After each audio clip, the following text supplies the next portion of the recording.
cognitively and from an athletic performance perspective improve upon who they are, right? Even a sexual perspective. It's really meant to help you focus and to really be the best you can be. But it also has a detoxification component to that as well, with the pine bark velvet being L-theanine and the way it is going into the GI and the microbiome and impacting this whole body, including the heart and the mind.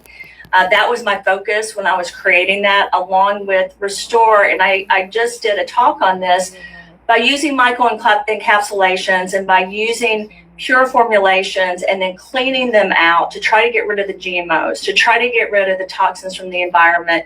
We're able to give people vitamins and minerals and things like turmeric, curcumin, resveratrol, black cumin seed in the strongest format. So again, it can go in and help the body restore, because your goal has to be, if you're under stress, and you know this, Michael, if you're at war or you're scared or you're worried the enemy's going to attack, what do you have to do? You have to be resilient. You have to be powerful. You have to be stronger. You have to be better. You have to thrive. And you have to breathe. You have to breathe and relax so you can respond to the situation. Yeah, right? Yeah. But I feel like our world has turned into, we're all scared, and for reasons we should be, right? There's reasons we should be scared. It's good sometimes to have healthy fear, but I think the message that we need to have as a group collectively, with you and Tracy and me and Clayton and all of us, is we can be resilient. These viruses, it's a shame that we're heading into a very hot summer and this many viruses are being announced, and Ebola is being checked at airports. Like, it's scary when you really think about it. Like, one of my kids asked me, what happens when you have Ebola? And I had to explain about the bleeding out and the just destruction and almost an atomic bomb in the body, and how scary that is that anyone has that, let alone when you compound that with the hantavirus, and then you know that the Circadia COVID is out there, and the canine COVID, all of these together. How do you really get that body to be supported? And I think the Trinity was made for a time like this to really help people support their bodies and be stronger and resilient, even though we're still facing a lot of outside environmental factors that can harm us. Can I throw a couple questions at her that pertain to this? Because I want to make sure this goes. Yeah, absolutely. Yeah. You just mentioned cicada and canine. And people are talking about Hanta, right? Because that's a buzzword. But the progression of mutations of that original COVID virus that has been amplified by an mRNA process that amplifies the mutation of a virus. Because when you were at Harvard, I remember listening to those 19 bioscience engineers that you never vaccinate in a live viral environment because you'll create mutations. That's a belief of some scientists. It's the opposite of others. I just want to make sure. But it happens throughout time. Viruses mutate, right? They do, but the scientific medical community all have different opinions on that. When you go to school, like you're in school, you're debating. Like, my personal belief is that the mRNA, and I've said this before to people, and I've been misquoted, but it's okay. It's not bad in essence the way it's made, but in theory. Well, it's not. It actually is an effective method to deliver something. It's a delivery system. Yes. The issue is the side effects that come from that delivery system are not ideal, in my opinion, should not be used for all future vaccines, and that's the direction that we're going. And you have to be very careful. Now, you asked me, are you able to get rid of what I would call residue, right, of a vaccine? There's lots of different words you can use. My answer is, it's not the end of the world, and you've been vaccinated. I want to say that to people out there, because there's a lot of you out there that have, and you feel guilty, or you feel bad, or you're shameful, and I don't think anyone should feel that way. I feel like you need to have the tools to help the body clean out, because compounding a virus with a vaccine and another virus and another vaccine and another virus can be extremely detrimental to an immune system. So the overall goal is, how do we get the residue out of the body? How do we restore the body? We basically want to relive and not die through all the things that are happening to us. And I feel like as human beings, if we take that responsibility upon ourselves, because we have to, right? The government's not going to do that for us. Our politics are not going to do that. The economy can't afford it. we've got to take care of ourselves by giving us the tools we need, which is why I feel like the Trinity is so important to people. Well, and you already have the patents filed for this that you did years ago, but the Hanta conversation, people have heard that discussion, but the cicada strain and the canine strain, you know about, and it's not talked about publicly, but talk about those a little bit, because they're going to be conversations this year. You already know about them. Well, I don't know if they're not known about, because to me they are. I mean, you guys would have to tell me if they don't know about it. So maybe people don't. Basically, the circadia is more is more about the immune system, and most people start that with a very sore throat. Until recently, there wasn't an assay to test for it, so if you went to the doctor, it would not show up as positive. I don't know if that's been developed. Probably it is being developed, but that particular virus, the issue is the long-term effects, and also it has a longer incubation period and the respiratory impact that it can have on the system. And same with canine. But if you asked me, Clayton, to be honest, I would have told you the canine virus, in my opinion, was already active. I've always said that from the very beginning, and they're just different variations. So when you say canine, what you're saying is that our dogs, our pets, can get infected with a respiratory virus that's going around, and the dogs that you have that we live with can infect us, as well as us infecting the dogs. Well, what I'm saying is I've always thought that anyway. So what I'm trying to say is, from my opinion, I never agreed with it. Of course, I'm not going to sit and argue with everyone. And it's kind of like when they announced that you couldn't get COVID through sex. That was not intelligent, in my opinion, because if you're kissing someone and you're having sex with them, it's definitely closer than 6 feet apart. And you can't tell me you can't get a virus from that, because that's not accurate. But I do want to tell the audience this. Here's the issue. You could test negative for a COVID, but it could be a new mutation. And I just want people to know that. You could go in, be very sick, be very tired, have a very sore throat that feels like strep throat. I'm just going to give an example.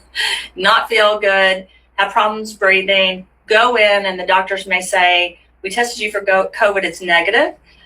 We tested you for mono, it's negative. We tested you for strep, it's negative. We don't know what this is, because until scientists develop an assay that will confirm that, and assays, just so everyone knows, are not always accurate.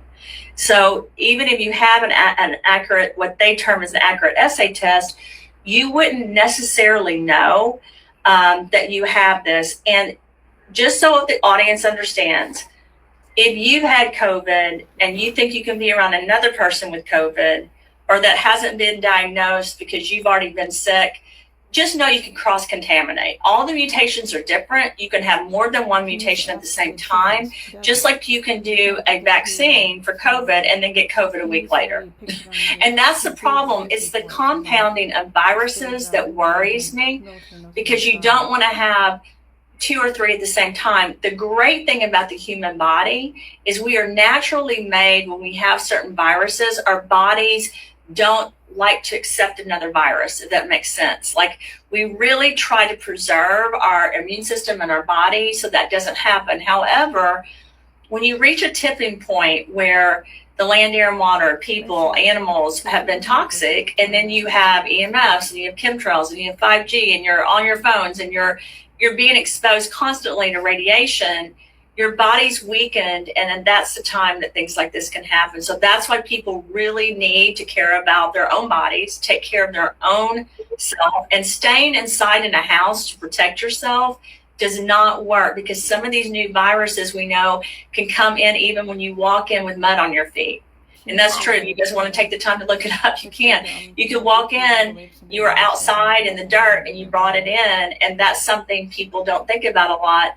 So your biggest defense is to take care of yourself and to empower yourself. Michael, it's like when you are in any kind of war or any kind of environment like that, you have to be protected. You go in with a gun, right? You don't go into a fight without ammunition. And that's what people need to understand. During times like this, you have to have the tools. You have to take care of your body. And right when you stop taking the tools, right when you stop taking vitamins and minerals and supplements, or preparing the body, or sleep, or water, exercise, all of that is very important. When you let off the pedal on that is when your body then becomes more susceptible, because you haven't given your body the defense it needs to fight those things. And I really wish people would think about it like that. I wrote a book called Military Science, and I wrote the book about biological warfare in a couple of the chapters. This was written in the year 2000. It was launched at the Kennedy Center. The book talks about how that impacts people if you are using biological warfare. Just to let everyone know what we're going through as humanity. It's not that we're going through a war where another country is trying to drop a bomb on us. It's around us, right? So we've got to protect our bodies against different things that could really ruin our bodies, make us look older, make us age quicker, make us gain weight, make us have autoimmune disorders. I could go on, make us have diseases, cancer, et cetera, et cetera. So what you have to do is you have to give your body the tools, even as it pertains to mRNA. So from my opinion, you've just got to build up the body so it can handle it. Do I want everyone to be vaccinated all the time? No. Do I want people to have to spend their life having to deal with this? No. But we are, all three of us, and Tracy, we're all living in reality, right? So we know everything's happening around us. And I think the best thing we can do is give advice to people so that they can protect their bodies and be strong. So Honestly. we're talking viruses. Is there anything that's going on with like fleas, ticks, or mosquitoes? Is there any history of that you'd be familiar with, and things that could be done now? So most people know I've had Lyme disease. I was 19 when I contracted Lyme disease, and I was very sick. Lost my memory, couldn't remember anything. I didn't even know like 2 + 2. It was bizarre. And for a person that had never studied and had always done well in school, it completely wiped out my ability to even take a test for a while. You know, it was extremely hard. And I remember working at one of the pharmaceutical companies and later being at Camp Pendleton and talking about, you know, ticks and fleas and mosquitoes and different things with Lyme disease, and how different countries, not our country, different countries, this is what my experience was. So I'm only going to say my experience because I don't ever expand upon what I've been told. I like to tell the facts. That this is a possible biologic, right? It could be in a tick and it could bite someone and you could hurt a country. So now looking at what's happening with the tick infestation, I do have patents that I have filed a long time ago, and I recently filed more that have to do with fleas, ticks, and mosquitoes and Awesome. carrying viruses and how to protect. I'm working right now currently on something where I'm trying to make sure that the fleas and ticks don't even land on the fabric or the skin. And I'm at, we were at a 50%, and I'm trying to hit an 80% on that. And of course I want to hit 100, but working on that was very important to me because I understand that we are seeing a tick infestation, which is so weird to me. Like this is going to be the biggest one in history. It's crazy. Like I was in Puerto Rico. Crazy, You were there? Well, no, you weren't in Puerto Rico. I wasn't invited. I was with my 2 sons in Puerto Rico. Sorry. And like they brought it up at the hotel. We're staying at the Ritz-Carlton Dorado. Nice hotel. They brought it up. They're having a problem there. And they asked me if I had seen this problem in other places. I said, I think it's everywhere. Hold on. They're on a freaking island. Where'd the ticks come from? Wow. Yeah. Yeah. So this new alpha-gal syndrome is really concerning. Yeah. Where people get bit by a tick and they get alpha-gal and they can't eat meat anymore. Wow. But let's dive deep into this, because there's a piece that's not being talked about that somebody is very well aware of. And say hello to my little friend. This little guy might be a key to this conversation. Okay. I love Crush. It's in my protein drink every day. Every morning. Are you taking any at night? Not the Crush. I do it during the day, but I take the Sculpt day and night. Take some Crush before you go to bed.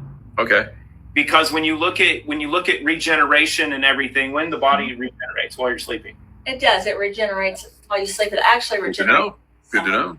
So let's dive into this alpha-gal concept, and then I've got a question for you on this. Well, my big concern with that, just so you know, is obviously it's a concern. And Clay knows I stopped eating meat a while ago, which I'm an O negative, so I love meat. But 3 years ago at the World Economic Forum, and then 2 years ago, and then this year, it was talked about, right? About meat and about chickens and about the viruses and what they're carrying. And for me, it's just too much. Like, I'm like, I don't want to deal with it, because my big concern is the cows will get bit, and then you eat the meat, and then you get this from the meat, and then that's it, right? That's it. Hold when on. that happens. So- and it's a concern for all meat to me, like for everything. It's when they told us at the World Economic Forum that we were not going to have, that most people in the world would never be able to eat meat by the year 2030.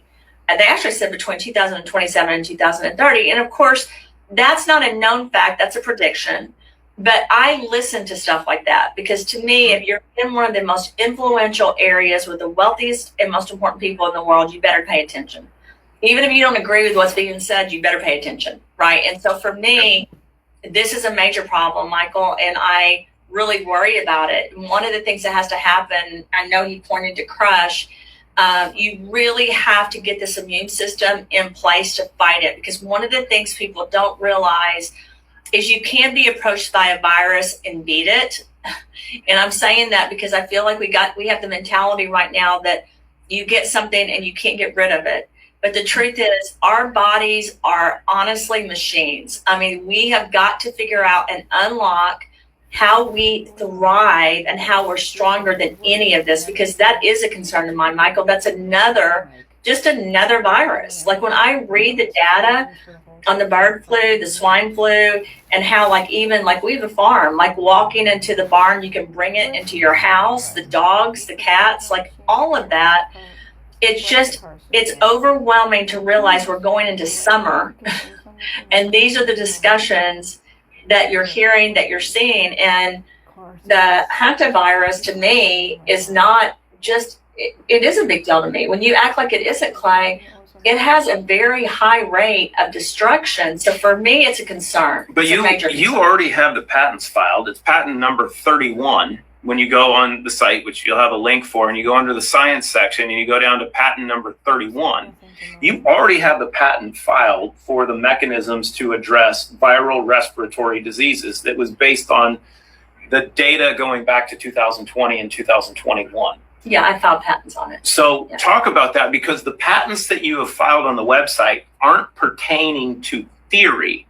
The patents that you filed are actually due to clinical outcomes that have already been expert reviewed and published. And the patents are based on the protocols that have already been proven to address what is talked about as the title of each patent. Well, the patents are multifaceted. So they start out as a utility manufacturing patent where you go into details how it's manufactured. But I also did go back and add case studies from all over the world, and I added protocols that some doctors are using to the actual patents and the standard operating procedures of how to do everything and how it's administered, even down to dosing, because I wanted people to understand where we have seen some success without making a claim. What I love about patents is you're filing something that's new and different. You're not making a claim, you're proving a scientific invention that no one's done that can work, and it's not easy to get a patent approved. It's not easy at all. And I say this all the time, being able to understand what those patents need, it's significant. You don't have the newest patents that were approved on there, by the way. We have more approved right there. Yeah, we have more approved. Go back to go right there. Stop. Middle. Right next to your cursor. Go down 2. Booyah, Stuart. Wow. Good gosh, you guys got some amazing patents going on here. Go up a little. Go up. Right. Stop right there. Hold on. Autism and ADHD. Yeah, Wow. I filed patents based on protocols and case studies that we've developed from all over. It's interesting, the initial patents that were filed, I didn't even have the case studies or protocols or data, but they got approved. I've only had one to date, I think, that has been denied. And it was around one of the, I developed a super skin coating that would be placed with the EMR. So I'm redoing it. I basically was trying to figure out, if we're on this earth, then we have to be like in a suit because our environment's so bad. How do the doctors know how to treat us? if we're in isolation. And honestly, that patent was filed in mind of something like Ebola or something happening where people would be isolated, how the doctors take care of them if they can't come in a room. That did not get approved, so I'm refiling that. The ones that have been approved were really focused on, again, helping human beings thrive during a time when we're seeing more and more illnesses, more diseases. How do we become what we really are, which is the superior being, right? Because we should be stronger than a tick or a flea or an insect or a virus or a reptile. And I think this is what's making me so mad right now about everything happening, because the way we will beat this is through resilience and strength, and honestly having the love, faith, hope in our hearts to do what we know we need to do. Giving up is not an option. Having scientists, business people, men, women really come forward and use the tools they need for their body, but also go out there and educate people. I think it's so imperative. It's so important, because this summer, I really believe, due to the economy, due to the war, due to all the viruses, the heat, everything that's going on, because you're looking at the potential for an environmental catastrophe. I mean, you have to, I know the three of us on this phone call or on this Zoom know this, right? But not everyone does. You're hoping that doesn't happen, but you always have to plan appropriately to be ready for things that could happen. You really do, or else you're just left there without anything, you know. So I feel like the skin defense formula that was created for the skin, understanding what we're seeing right now with the electromagnetic fields and what we're seeing with EMS and the sun and how it's impacting our bodies. It's almost like we're in a pressure cooker. Like we've got all these viruses and everything. We're like under pressure, and I'm like, we've got to stop it. We've got to honestly give our bodies the tools it needs to stop everything. So I want to hit on EMFs real quick, because this is a conversation that people are having, but I believe that people are having the wrong conversation around EMFs, and because they don't understand physics. Good thing that we have a quantum physicist and a nanobiotechnologist in this conversation. Now, a couple years ago, I was in a pool and she was out of the pool, and I'm an audiophile. She's eidetic and photographic and everything God could ever put in one package. But I was doing a live in the pool in Mexico, saltwater pool, of course. And there were speakers in the pool. Nice. So I was trying to do a live, and I'm doing a live out on Wi-Fi. And then I go underwater, amazing music underwater. Cell phone cut off in signal. I come back up, I have signal. I go underwater, I have no signal. I come up, I have signal. So I went to the resident quantum physicist and I asked her, does water block EMFs? And you said? I said the answer is yes and no. That's what I said. I said it does, but there's an ability to basically unblock it as well. Scientifically, you can do almost anything. So it's minimized, if that makes sense. Does that make sense, Michael? Like, it's not the same as if you're not underwater. The human body is a liquid crystalline matrix, but if you put mercury and aluminum into that liquid crystalline matrix, electromagnetic frequencies would resonate with those heavy metals, not with the liquid crystalline structure that is naturally there. So the issue that people are perceiving with electromagnetic frequencies does not have to do with the frequencies, because we've been getting hit with stuff since they invented radar, right? If we had a problem with EMFs, we would be hearing every radio station in our head right now. But we don't, because we don't have the receiver for those specific frequencies. But lead, mercury, aluminum, fungus that grows because of those heavy metals, parasites, all resonate with different frequencies, correct? Correct. Yeah. Brilliant. Wow. So now I understand your Instagram post better. The root cause of disease. Yes. And that's true. Formulating water in your system, which normally blocks it, but then it infiltrates and allows us to move through. Wow. That's we've been poisoned from conception, and this has been, like she said, this has been a process of 100 years. This is not something new, right? This has been the buildup, because generational influence, and there might be some beings here that have figured out how to transfer from one to another to make sure that they're still here after one skin suit gets old and then they jump into a younger one. You did it to both of them, and that's She knows these things. Yes. So what I love, Dr. Ram, is that, you have been around the, military, you've been in the DUMS, you've worked with Big Farm, you've also worked currently with the Department of War. So you're integrated in all this stuff. You understand the good guys, and you see, like I have over time, the bad guys. But you've learned to work around them and create these great formulations that keep us protected. Yeah, so in manufacturing, I had to register with the FDA and the Department of Defense to do some of the things we do in manufacturing. And people ask me, do other manufacturers have to do that? I don't know. We do GMP, we do NSF, kosher, halal, all of the accreditations. And for me, with my background, because I've worked in different countries, I've worked all over the world, it's important that I understand what's going on. I will tell everyone, I of course don't know every, to me, a conspiracy theory has a truthful element to it. Let me just say that. And so do I know every part of everything? No, but I feel like I've been exposed to as much as anyone's been exposed to be honest. I mean, and to be a mother that's 4 adult children, it seems so odd to me that that's where I am in my life. And that's what's happened. It was never planned.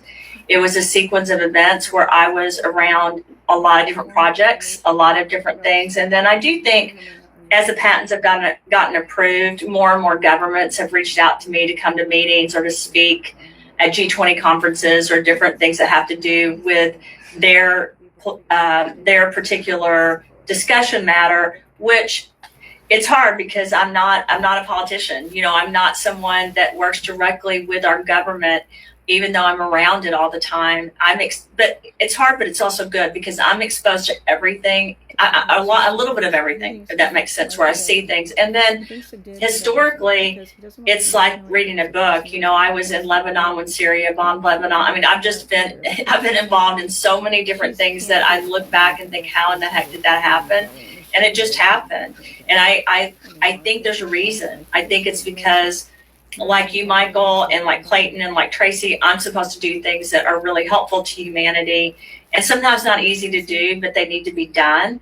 And that does take a lot of strength, but it also takes a lot of humility, in my opinion, because to know what's going on in the world and to understand it to the level I feel like you do and I do and other people do, it's hard sometimes to figure out how are we even going to come up with these solutions. But the answer is not stopping. The answer is we have to move forward. We have to speak up. And we have to do the right thing, of course, while we're taking care of ourselves and protecting ourselves, because it is a issue what is going on and how do you stop it and who do you upset if you do stop it? That's your question. I mean, it's, my question is always, why would you ever want to hurt anyone, and why would you ever want to do anything that would hurt humanity in general? And I realize now I'll never have that answer, right? Because I just don't think like that. Well, it's a profit motive, in my opinion. So they're looking for profit. They keep us unwell, and they make more profit that way. You, on the other hand, you guys are keeping everybody healthy. Yeah. And these crazy viruses and parasites and so forth can't get in and do their dirty deeds. Now, I love that you guys, like you talk about, you're rubbing shoulders with the World Economic Forum. You're seeing what's going on there. I think that's fantastic. You're amongst, a lot of people come to you for good information because they see that you guys are on the up and up and you're basically trying to help humanity. And then there's this other group, and I've seen these groups over time. They're very obscure. They're a small group, but they seem to have a lot of power. It's very frustrating. Well, it's interesting philosophically. I was given a piece of insight from one of our colleagues who has been around that space for a long time. He kind of moves within those circles because he wants to be accepted. And he gave me one of my favorite quotes as it pertains to this, which goes back to one of my mentors and what he did. But you're either at the table or you're on the menu. And like Christina was hitting on, if you're not at the table and you might not be one that agrees with everybody's conversations at the table, and you might not eat from everything that's on the menu, right? Because you're like, wait a minute, that one doesn't look like it's suited for me to eat because it might be like me. But if you're not present, you're going to be one that is weeded out, or you might be served instead of being of service. And that's been one of the primary points. So like her understanding in the creation of Sculpt and Crush, which took years, you understood mRNA and what was going to happen, and were told years before this became a conversation because of some of the relationships and rooms you were put in. But then because of the travel to Switzerland 4 years ago, they were talking about how they were going to deploy GLP-1s based on what the mRNA vaccines were doing. That wasn't all they talked about. They talked about, I hate disagreeing with you. I'm sorry. Oh, I love it when you disagree with me. Well, okay. We're talking about the obesity, the diabetes, the GLP-1s, however, how GLP-1s could also help you in other areas. And for me, my focus was, how do I do this naturally without the side effects, right? If this is something that's going to become an ongoing issue in our world, we're going to still have to deal with all of these things. How do we block different things that are going to impact our immune system and our bodies? And so that's what I did in a natural way, through different sequences and frequencies with those products. So let me extrapolate on this so I understand it, because you've got 6 doctorates. I have a PhD in Ramanetics. I studied her. But the mRNA vaccines and the process that they go through in the human body, they will basically exacerbate or identify and amplify a weakness in each individual in the human body. Is that about right? It's one of the things. There's a lot of things that can actually do that. There's a cascade. So that's one of the things that can do that. This is a prime. Let me make sure I word this properly. So you want to answer it, because if I say absolutes, she gets mad. Well, yeah, okay. But this is likely a contributing factor into why not hundreds of patents, an amount of athletes, whether it's collegiate or professional, are seeing injuries to connective tissue that we've never seen before in history, because athletes training are putting stress on muscles and connective tissue, and especially the professionals that had to get multiple shots. While they're very strong physically, that which is in them is identifying the weakness in there, and then with the amount of glyphosate that's also in the body that creates weakness in connective tissue is causing ruptures. But in a population that has a high level of insulin resistance, we'll just call them American, whether you're obese or you're too skinny or you have some semblance of dysbiosis in between. Okay. It's likely that there is a cascade that scientists know that if you had 60 to 70% of a population that got vaccinated, a portion of that cascade would lead to an amplification of insulin resistance. And it would be intelligent, because you know that vanity is our favorite sin, that if you created a drug that synthetically would block one of these natural pathways, that they could make trillions on that, because if you do it synthetically, you can't get off of them. That is a pathway of development from a business standpoint that would be quite successful, and scientifically that could take place. Well, I mean, you said a lot. I don't know how many people are going to understand everything that you just said. So here's my answer, Clay. It can be one, yes, but I'm going to go back to what I've said the whole time. It's a tipping point. It's not one thing. It's not one virus. It's not one vaccine. It's a combination of being hit from every area. So when you talk about 5G, EMFs, chemtrails, pollution, war, nuclear waste, I mean, I could go, the vaccines, right? mRNA, spike protein. When you look at all of this, and then you look at your other environmental factors with microplastics that are now in our blood, that are part of us, and you look at the fact that we have parasites we've never recognized before, we have fungus we've never seen before, like all of this going on, in my opinion, contributes to that. So it's kind of, if someone was trying to do something, it would be almost genius because you're being approached from every area.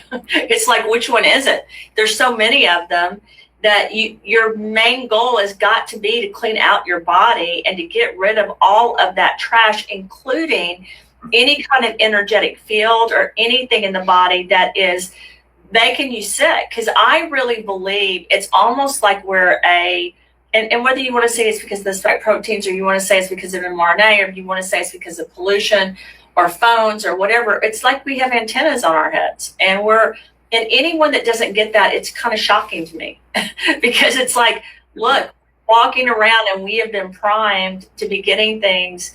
Even if you will notice this summer, you're going to see more and more rashes, more and more things on the skin because of everything around us and how it's impacted our bodies. Our bodies can only handle so much because they're physical. Yes, our spirit is, we have a soul, so there's a spirit. But physically, we have to make it. And to do that, we've got to take different things, which is why peptides for me were so important. Sculpt was so important because of the insulin resistance and everything going on in people's bodies. And I did connect the fact that if we don't take care of these particular issues, we're going to have more and more issues, to me. And so it's all about empowerment and about thriving. And when you talk about a toxic load, here's what I want everyone to know. We are at the highest toxic load. Choose a company, choose things that you're working with, choose food that doesn't have toxins in them. I think of our company as a company dedicated to getting rid of toxins in the world. And for me, whether it's our skincare or whether it's Restore or Zero In or any other product that we have, it is so instrumental that everything that we produce doesn't have toxins or has less toxin than any product like it. And that means it takes extra work. That means it takes time. But that's why I think the products are so important. You hit on peptides a little bit, and tie together the science of peptides because you've worked with them for like 30 years. Yeah, your peptides are your building blocks to the body. I mean, like, Michael, I can tell you and Tracy work out. You make sure you take care of yourselves. The truth is, this is like a scaffold, right? Our skin. Think of it as a canvas. You can't paint on it if it doesn't hold, the canvas isn't held together.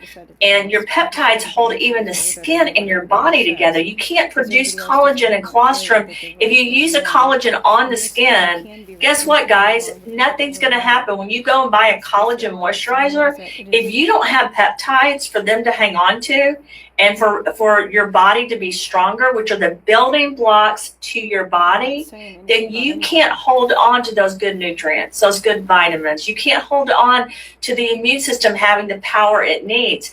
Peptides are an important, imperative part to who you are and how you were built. If you have a child and they want to do Legos, they can't do it unless they actually have the blocks, right, that start the foundation. That's why Crush was so important to me to make, because I knew people needed to hold on to the power that really created who they are, and peptides are a part of that. That's why the skincare line has a sequence of peptides. And if you ask me, why did I choose the sequence that I chose? It was to protect against outside environmental factors. So when you look at Crush and why it works so well, it's clean. Peptides hold on to heavy metals. Peptides hold on to toxins. People give injections. It's so interesting to me. Everyone was upset about the vaccines. No one's upset about the fact they're giving injections in their bodies and they don't know what's in it. And my answer to that is, you don't scare people. If they want to do peptide injections, it's fine, because there are some that are really good for you. But taking a peptide that's a powder that's been sequenced to also help you with your body and the detoxification and the foundational support for the body is so imperative.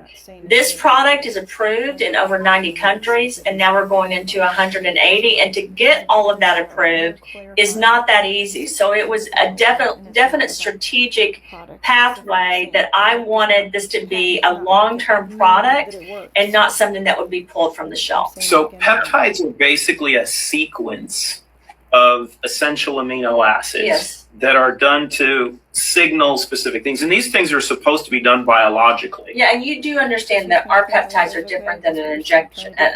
They're different. And talk about this scientifically, because this took you like 3 years to get done and get approved because of what you were doing and how you were stacking things. So BPC 157 is a big conversation, right? Because the science actually doesn't hold up to the claims of what they're talking about from an injection standpoint. Check this. So BPC is actually a string of 19 essential amino acids. Can you pull up Crush again? Because there are nine essential amino acids, right? And these 9 essential amino acids you cannot make. You have to consume. You have to get them all. So Crush is designed to have all of them. You see 7 primary, but then the nanobiotechnologist in here loaded in the other 2 in a secret way because she's a genius. There's this, actually, she's a savant. That marine phytoplankton, the spirulina that you use, actually has the full spectrum of 9, but has the other 2 because the 7 you put in such a high concentration that the body needs those. The other 2 found in the spirulina are the kickers. But you added the HMB and you added these other liver metabolites. I did, but the phytoplankton was also added because I wanted every vitamin and mineral you could get your hands on. And this particular phytoplankton, everything is just packed into it. So people, while they're getting the peptides, are getting the strength that they need from that supplement. I mean, it's actually like people say to me, do you have a vitamin A, B, C, D? This is everything packed into that phytoplankton. So you did this because you knew we couldn't eat the meat. Well, I was worried we couldn't eat the meat and people needed peptides. People actually benefit from meat. So my problem was if they can't get meat, where are they going to get this protein? Where are they going to get these amino acids? How are their bodies going to recover once they're being attacked? It was a major problem for me because I'm like, and not everybody wants to take a shot every day. And I didn't find anything else out there that was going to basically provide that just as almost a supplementation instead of meat. I mean, for me, it was very important. And again, this was a projection for me, worried about what could possibly happen. But what do you want me to do as a scientist? Do you want me to sit back and not worry? Or do you want me to come out and say, this is something that I think can be a problem? And that's why I created it, because I thought it would be. When we look at the digestion process, and if we look at beef, right, because beef is the most, used to be, one of the most powerful foods we could consume. Yeah. Now it's loaded with glyphosate, ticks bit it, loaded with all the other chemicals. Grass-fed's worse than farm-raised, but they're all bad. Thank you, Bill. But you have the digestion process that the body has to go through when you eat steak or hamburger or beef to digest, the components, to metabolize it, to separate and break apart into the amino acids. What you did with Crush is you bypassed the entire digestion pathway and sent everything in clean, so your liver goes, oh, I have no work to do here. Well, another reason it was so important to me is because colon cancer is up about 70% in women in the 20s and 30s. And this statistic has gone up every year. It's also up in men. You've got 20, 30-year-old men having colon cancer when they didn't used to even be tested until they were in their 40s. So I knew digestion was a problem. Microbiome is a problem, which was why Relive grains was so important with the pre and probiotics. For me, I wanted something that was easy to digest. So anyone that had GI issues, because I come from a family that has diverticulitis, Crohn's, different things like that, irritable bowel syndrome. I worked for UCB Pharma, which is out of Belgium. I worked with all of this stuff. And so for me, I'm like, what are we going to do about all of these GI issues that then the microbiome is affecting the heart? And I want everyone to hear this. So you have a microbiome issue if you have an irritable bowel syndrome, or you have Crohn's disease, or you have diverticulitis, or you have, I could go on and on.